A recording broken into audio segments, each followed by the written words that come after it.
Can you believe that this quote-unquote professional still hasn't seen a single episode of Amphibia or The Owl House yet? And he thinks he's gonna get over 300,000 subscribers at the end of this year. A lot of people like to say about me, her editing is so bad, it makes me want to become an editor just so that I can prove that I'm better, or a drunk squirrel can edit better. Don't do that, ever. You probably heard this statement before, a mile one shoes, which means that you can't judge what kind of person that I am until you know me. You can't say that you could edit better until you have my knowledge, my judgment, and my conditions. Side note, John claims that he's deleting any transphobic comments on me. Yeah, I found one easily. Also, some person claims that I should be dead, like fed to someone. Seriously, what the fuck? I got this comment before from several people. She's deleting comments! Apparently deleting comments makes you a bad person. The irony is that no one that stated this stated what I did delete. I deleted comments like, get fucking ratioed! Or the one that promoted me to make this video. Your dog deserved to die! And yes, these were real comments that I've received. Maddie Abraham will now talk about me.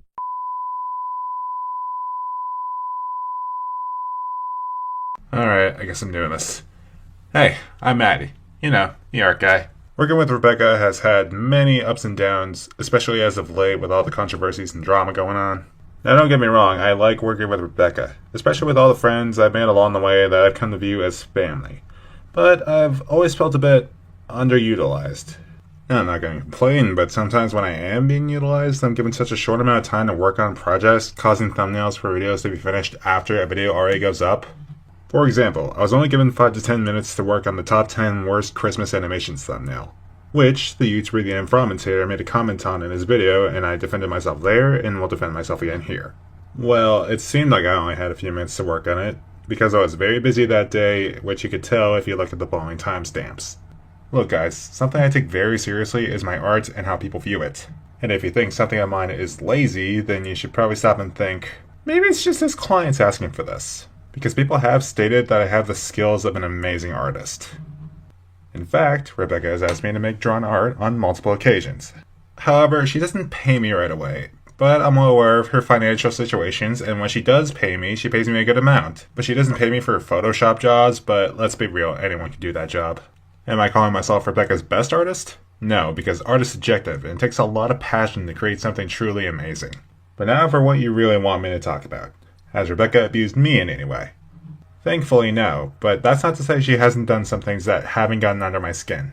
Such as her not letting me hide Easter eggs in everything I do, although half the thumbnails I made barely contain any places for me to hide any. Some very awkward situations the two of us share sometimes, and how she occasionally treats others, especially our mutual friends. I won't go into details for that last one, but I will say this. Rebecca is still capable of trying to make up for her mistakes. Is she any good at it? No, not as much as you'd like, but it's always better to at least try and improve as opposed to remaining this awful version of yourself. And I still very much think that this video is a bad idea because it may open some old wounds for Rebecca, but I guess it's too late to stop her now, is it?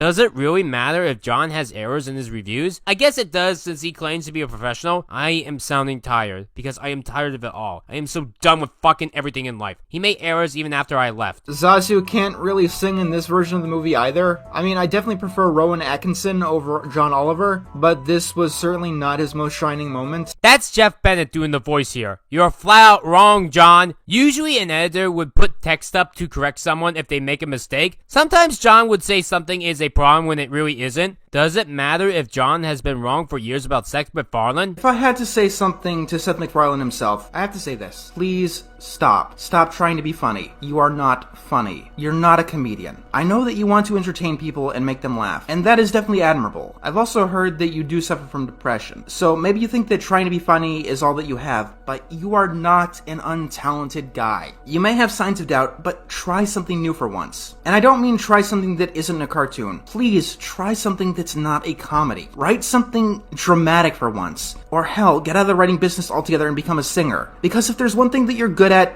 is singing. Trust me. You do not want Family Guy to be the big thing that you're known for the rest of history. I don't want that for you. And I hope to the fans that you don't want that either. It's gotten stale years ago, and it does nothing anymore but breed bitterness and resentment. Please, find a new act, and I will be there for you. But keep on this path, and I don't see it panning out in any positive way whatsoever. Family Guy is just going to get worse and worse. I'm Mr. Enter saying, I hope none of this crap survives into the 2020s, even though like half of these shows are still airing. I eagerly await the new flavors of shit that we have to deal with in the upcoming decade. And who knows, maybe someday I'll still be around on YouTube to make the top 10 worst cartoons of the 2020s. You know he hasn't written for the show since 2010, right? Before you even start your YouTube channel. So many characters in the 2010s and 2020s just boil down to Korra again. Hello, Tila. It's the same picture. These two characters are not different. I don't have many examples, but I must have seen Tila. exact haircut 20 million times by now. So you don't have that many examples, and yet you complain about this as a cliche. If I were to complain about something that is cliche, I would try to find many of its problems shown over and over again. If it only happened 2 times, it's not really cliche. Sometimes people can be angry at others for their own personal situations. Apparently a couple of weeks after Enter's video on me was posted, his mother died, and then his great-grandmother died a couple of days after that. I'm sorry that he had to lose 2 family members, John. And it was problematic for a while, so I'm guessing my second DC video, the original #frenemies episode, was not helping matters. I remember one time Louis Orchard once complained about Starlight with her own abusive wife. And she still hasn't learned a goddamn thing. She is still abusive and nasty to everyone she knows, Trixie more than anybody else. I really felt for Trixie when she started crying over the loss of her wagon, because that is a fucking horrible thing that Starlight has done to her. How much lower is this garbage horse going to sink with only 1 season left to go? Louis, you do know that Starlight amended her mistakes in the episode, and Trixie wasn't all that great either, and Trixie also accepted Starlight's apology, right? Trixie, I came back to apologize. I should never have traded away the wagon. It wasn't mine to trade. It belongs to my friend. I'm sorry your Saddle Arabian tour was ruined. Honestly, I don't think I could have stood 1 more second on the road.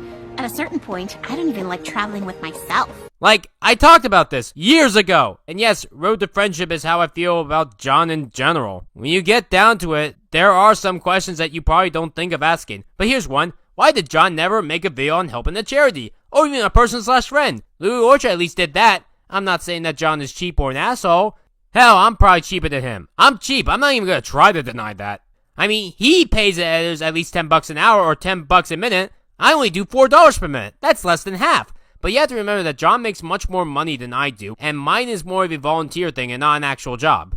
It's just that I'm surprised that John never thought of doing any charity in his videos. Isn't this off topic? No, and I'm gonna explain the why. You see, in school, I was always told to think outside the box, to look at things at a new angle, to try viewing it 4th dimensionally, because if you view something straight on, it's not gonna be interesting. And of course, there's the classic, you trusted this person, he gave you everything, and now you treat him like shit! Right, because Enter never defended anyone before that would shit-talk him in the future. One recently deleted channel is Adam Monkey Jones. If you don't know who he is, in general, he's a comedian. His other series was videos on the shooter Elliot Rodger, which is what got him booted from the platform. However, these videos were in a documentary style, which should be allowed by the terms of service. They went out of their way to understand what kind of a person would do the things that Elliot Rodger did. This wasn't the first time that Monkey's channel was deleted. The first time it happened, YouTube themselves said that their deletion of his channel was a mistake, and his channel was restored. This time, though, they've determined through a personal conversation that his channel deserved to be deleted, even though one of the videos deleted was a private video that had 0 views. This appears to be very targeted. This dumb motherfucker sold this book for money, intending for it to prove that he's capable of creating a quality product that people should crowdfund, and yet the book has no less than 40 obvious typos. That's an average of 1 mistake every 4 pages. This creatively bankrupt e-beggar couldn't even be bothered to proofread his own work before releasing it to the public with a $12 price tag. Somebody in my Discord told me he actually had an editor for this, in which case, you got fucking robbed. They didn't even try. Mr. Enter didn't even try. It might be the most embarrassing YouTuber book of all time. And in case you don't believe me, I wrote them all down. I'm not gonna say that John is a bad person. That's stupid. What you're like on the internet is not how you're like in real life. Though some people have told me that John has been like this for years, even the smallest things can have the biggest effects in the future.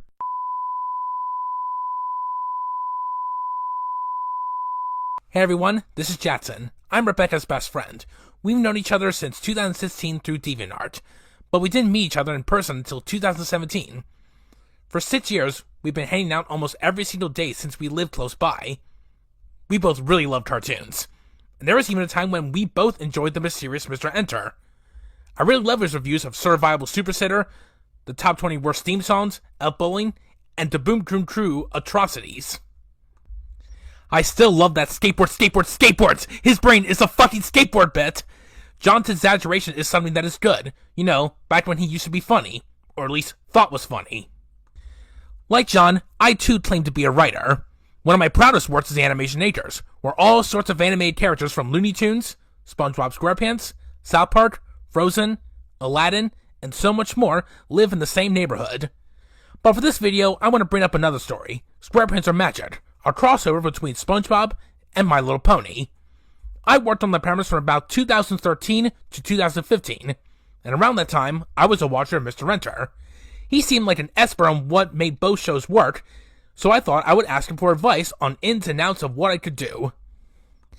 I sent him a note on DeviantArt, but he didn't respond. I don't mind if he didn't want to read it, but he said nothing. I don't even know if he ever read it, or even saw my message. I thought I was pestering him at one point in time. So I said that I was sorry, and to my surprise, he actually accepted and messaged me. After that, I decided to ask him again, seeing that he was answering others. But it never got to me. This happened with Rebecca as well. In John's private server, he would constantly ignore her and talk to everyone else. On certain occasions, that is. I'm just gonna say it, John does not care about his fanbase. I know that most big creators don't, but I really did feel like he was the only exception at one point in time. And now he shuns himself from everyone. I don't know why he started a third Twitter account. He's not going to use it for fun stuff, just to promote his videos. And you have to pay him for Discord. And what do you get out of it? Either dead silence from the guy, or what happened to Star Wars fan. He was rude on the ping policy. John could have worded it as, hey, thanks for the compliment, Star Wars fan, but for the future, could you please not use the everyone pane? That's only meant for me and my staff. In hindsight, I'm glad that John didn't read SquarePants Are Magic or Animationators. I feel like he would have given me bad advice, considering that he's a guy that wants to remove comedy and thinks that comedy is overrated. In terms of getting my stories public, don't worry, I got a much better deal on Animationators talking to Susan Egan. Yes, the woman that played Belle on Broadway herself. She was also Megara from Hercules and Rose Torts on Steven Universe, and she gave me very excellent advice that I took to heart. So for me, respect your fans. I can't tell you how many times Rebecca came to me crying about how much you hurt her, John. And to anybody out there who shits on her, claiming that they know the kind of beast she is, take it from someone who knows her in the real world. Yeah, that's right. I know Rebecca outside the internet. As a matter of fact, we're neighbors. We see each other almost every day, like I said. She's like my sibling. We take every chance we can to hang out, and we have been on each other's shoulders for us to cry on. Do we have a perfect friendship? No, there's plenty of times we get in fights, but we remember the good connections and times we had and make up instantly. We sometimes hug, we sometimes cry, we quote a cartoon out of context, we laugh, you know. One thing I know about Rebecca is that she likes to put effort into changing herself. So if you claim Rebecca is a bad person, I say, get a reality check. Here's a scary thought. Do you know what happened to I Love Kim Possible a lot? She was someone that, no joke, had the same issues as me. She was accused of rushing her editors and artists, and even not paying them, when in reality, she flat out admitted that it was a volunteer thing. Just like how I flat out admitted what the prices were that I charged. I had logic to my reasons, and everyone agreed to them before editing. If they didn't like the price, we would try to reach an agreement, every single time. I met I Love Kim Possible a lot in person at BronyCon 2017 and 2018, and she was very nice both times. Her accusations were in 2016. She debunked them by 2017. And even with this knowledge in mind, BronyCon still banned her in 2019. She was not allowed a vendor table because they claimed that she was a bad person that wasn't good to be involved with children. This is the same convention that showed body pillows to children and had a pedophile in security. And if you need proof of us being both good to our staff, my editor Brian, or B-Degs, can back me up, since he has edited for both me and I Love Kim Possible a lot. Legacy is important to me. Say that I go to a convention later this year, and then they say that I'm not allowed to enter the convention because of some internet drama from years ago. I know that this can affect me because I was fired for Enter's view on me on the same day that was originally released. There are people that have gone after me that are too pathetic or desperate for attention. Like Call Me Neil, who will make constant troll videos on me every time that I breathe. Star Your lack of intelligence has once again led myself wondering how you even function with that negative IQ. If you guys do not know who Star Giant Productions is, she is somebody whose ass I slapped the white back into in the past. Despite our difference in subscriber amount, even having around 70,000 does not scare me. It just makes it all the more fun. Sadly, however, Star and I, we got some unfinished business, so let's get the show on the road where I speak about the girl who single-handedly brought down her class average to 0 every year in school. So, you want to try and lie and say that I blackmailed you into saying shit about Rosa Ray Ramsey?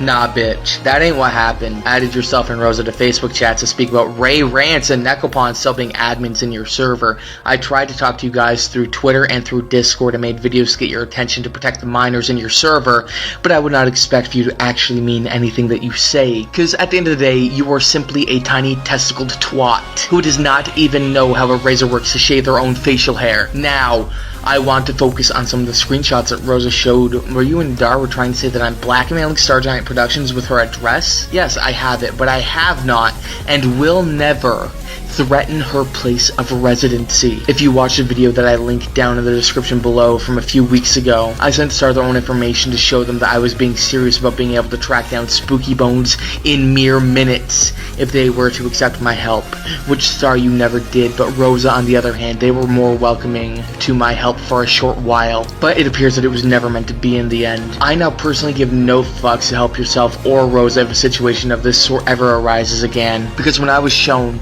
I infiltrated your server again to speak to yourself about Rosa to help the situation despite us being at odds. I never saw yourself, I never saw Dar, or any of the others besides Broly lift a finger to help Rosa at the end of the day. And now we get back to the chat. If everything you said was because you believed that I was trying to blackmail you, then you lied about Ray Rants and Necopon, and you only kicked them out of your server to save your own face. That does not sit nicely with Nilsy. Again, I have never and will never threaten your address or anybody else's, even Necopon's, even though I could in the blink of an eye. No, I don't keep it a secret that I have not only your address, but the addresses of several YouTubers, several people I'm against, and several people who I am very close to. But I don't spread it. I keep hold of everything I come across, and I archive every last bit of information that I can in every chat possible for my own protection, because I know how people are. I have witnessed it time and time again, where people will backstab you in the blink of an eye. So only those who have shit to hide are to be fearful in this instance. And I know what you have to hide, Star, and that also shows that you only agreed with us to protect the minors in your server as you felt threatened. And it makes sense as well. I've been keeping a very close eye on Ray Rants secretively. You know, I never stop on that. I watch Ray Rants like a fucking hawk, and since you wish to play big balls, and you wish to manipulate shit, I am not having it. Just as I said to Ed before, this is not Call Me Nil talking to Spunky Monkey. In this case, it's not Call Me Nil talking to Star Giant Productions. This is Caden Beatty talking to Ryan/Rebecca Kruleski. And no, that is not doxing. You have your name public on your Instagram like a fucking idiot before you try and make that claim. So, Kruleski, are you down for a round 2? Because I am more than ready to kick your ass once again for everybody to see.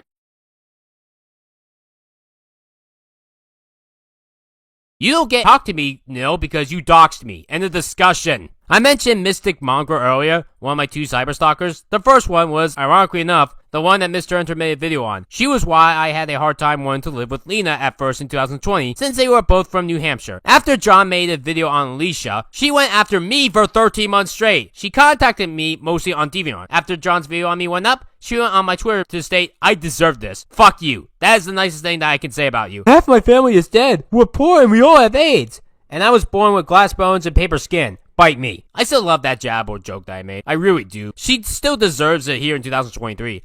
I guess if you really want me to make a video on you, just be a constant jackass to me. Actually, don't do that, or I'll contact law enforcement again. I made a video on her back in May of 2020, but I took it down because it was too similar to what John said. This video that you're watching now is that makeup on that old video. I find it ironic that I now know 2 people from New Hampshire that I hate that practice Wiccan, or claim that they want to practice Wiccan. As for Mongrel, she used to be part of my server, but she caused too much drama for my life and so I blocked her. She was also apparently a mess in Phantom Strider server. I haven't talked to Josh since he blocked me, but when I was able to disprove the accusations on me, I was allowed back, but I decided to deny it because I didn't want to associate with people bigger than me anymore. It's why I'm in No Big Person's Discord server anymore. I am the biggest now. What did Mongrel accuse me of? Grooming a minor named Lovely Lena, a person that wanted me to move in with her in New Hampshire around Christmas of 2020. I even sent sexual messages to her when she was 18. Regardless if you think this is gross or evil, this is about law, not morals. Lena broke up with me and said that she was a manipulative liar, and I have people currently in my Discord server that could defend and back me up on this claim. Also, Mongrel would DM my friends saying that I'm shit, and troll my premieres. And as such, the characters don't look like the actors.